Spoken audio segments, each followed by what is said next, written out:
I'm Carissa. Welcome to our new YouTube channel. My family and I own a small business called Mission Cakes, where we make custom cakes by donation in a fundraising effort to serve refugees overseas in Lesbos, Greece. In this video, I made an on-cloud trail running shoe. And believe it or not, it's a cake. Special thanks to OnCloud for the new pair of running shoes that I was able to obtain through this video and the cake that I made. You can check out Running Room stores near you. I believe in the Red Deer Running Room, they are going to be getting their new Cloudstratus shoe within the next week or so. They are available in the rest of the country and you can order them online. So check out their website, they're pretty cool gear. Remember to like, share, and subscribe, and I can continue making cool tutorial videos for you guys. First, I take a piece of pre-cut parchment paper that I cut to roughly the same size as the base of my model shoe, and I use it as a stencil to cut out my layers of chocolate cake. You want to make sure your stencil is slightly smaller than your actual shoe, as it will bulk up quickly with all the layers we're about to add. Here I roll out some black modeling chocolate and wrap it around a custom cake board I made to be the base of the shoe and flip it over to shape all those little grooves on the shoe tread. You only really need to shape the very outer part of the tread because the underside of the shoe will be completely hidden. That being said, live and learn.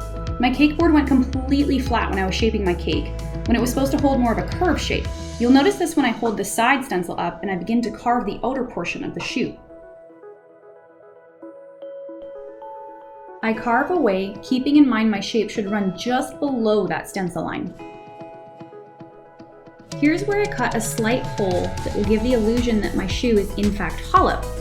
You don't need an overly deep hole, I made this mistake myself, since it'll only take away more of that delicious cake and, well, no one wants that. This shoe cake was actually for my dad's birthday. He is a huge Black Forest cake fan, and so along with my chocolate layers of cake, I made a cherry flavored buttercream. He's also an avid runner, which is what inspired me to do this shoe cake in the first place. I personally have worn OnCloud shoes before, and I can tell you the lightweight feel of these shoes is a game changer. Of course, this was incredibly hard to recreate in a cake, but I tried. You always want to crumb coat your cake and let it chill for about 20 minutes before you continue to decorate. Modeling chocolate is incredibly forgiving. So when I added the shoe tongue, it blends in super nice with just my gloves. The heat from my hands makes the chocolate melt just slightly so that I'm able to smooth it out with just my nitrile gloves without having to add a whole bunch of extra tools. This is great for beginner projects. This cake is full of texture, and it's really what completes it. Underneath all that turquoise green mesh is a black mesh with larger, breathable holes. So after covering my cake with a super thin layer of black modeling chocolate, I experimented with different tools to get the hole shape that I wanted. I first tried a straw that I've seen in other tutorials, and I found the holes were just a little bit too large in comparison to the model shoe I had sitting beside. I finally settled on, of all things, an iPhone charge hole cleaner. This looks a lot like what you would see if you were to type trypophobia into Google. Remember how I said this cake is full of texture? Shopping for different items to give me exactly what I needed for texture was probably one of my favorite parts in the planning process. I found this mesh liner at a fabric store that perfectly recreated the rivets you see on the back of the model shoe. I use a fondant smoother and I pressed down to make the texture go deep into some turquoise modeling chocolate I had rolled out.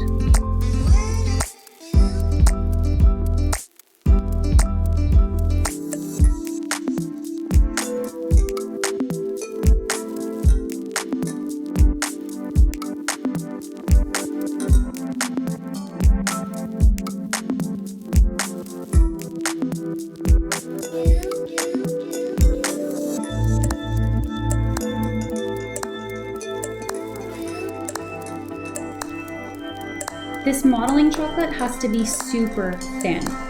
I very much wanted to show that large hole mesh underneath the smaller mesh I would be placing over top.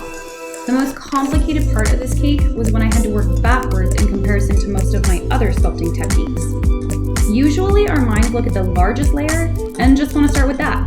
But I have to start with the layers on the very bottom or innermost part of the shoe and work my way out. As I build this cake up layer by layer, I continue to cut away the excess. The bonus about building up in layers is that I was actually able to feel with my thumb for the seams underneath and cut away the excess without too much guesswork. If I accidentally cut away too much, I would just push the modeling chocolate right back down and fill in those gaps.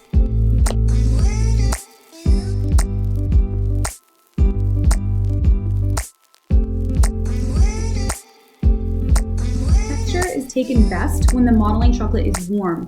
So I used my heat gun a lot to soften that chocolate so it would take the texture just a little bit easier. For the mesh, I went in with another fancy tool I found at a fabric store called a pinwheel tool. I start with rolling in one direction, heat the chocolate a bit more, and roll the pinwheel the opposite direction, slightly revealing those layers underneath. I'm not gonna lie, I was pretty impressed with how this worked out. This shoe is really starting to come together. I would be lying if I didn't tell you that I was actually panicking and totally freaking out at this point. My dad's birthday was due to start in less than an hour at this point in my cake making, and I still wasn't finished. Thankfully, my parents knew they birthed a procrastinator, and the party ended up starting late anyways. Carefully looking at that model shoe in the background, I continue to add layers. Layers upon layers upon layers. Some of these layers are too thin to add the texture beforehand, so I take the texture and press it right onto the cake as I'm adding these layers. If you were to make your own shoe cake, what brand would you make? Asics? Hoka? Ooh, maybe Converse.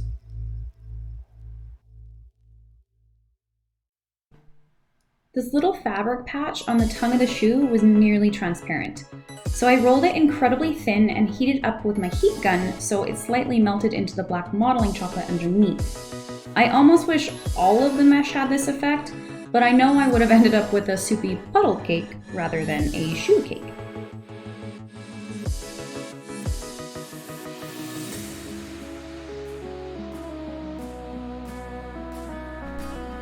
I'm a huge fan of minimalist shoes, and On Cloud has some of the lightest shoes around. Cloud shoes have these deep grooves that run along the bottom of the shoe, and this is actually for energy return while you're running. The impact of your shoes on the pavement or trails causes the speed board to spring back up, returning some of that impact energy back into your run. It brings a whole new meaning to a spring in your step. My kids think I'm cool, I promise. When it came to the logo, I usually would have ended up using a piping tip, but I found this really awesome coring set online and I used those instead. For a couple of the logos, I designed them off of the shoe and placed them onto the shoe, and then I just kind of touched up the silver paint around the edges. But then there was a couple that were a little bit too small to be able to design them off of the shoe, so I placed them straight on the shoe, and that's where that coring set came in super handy.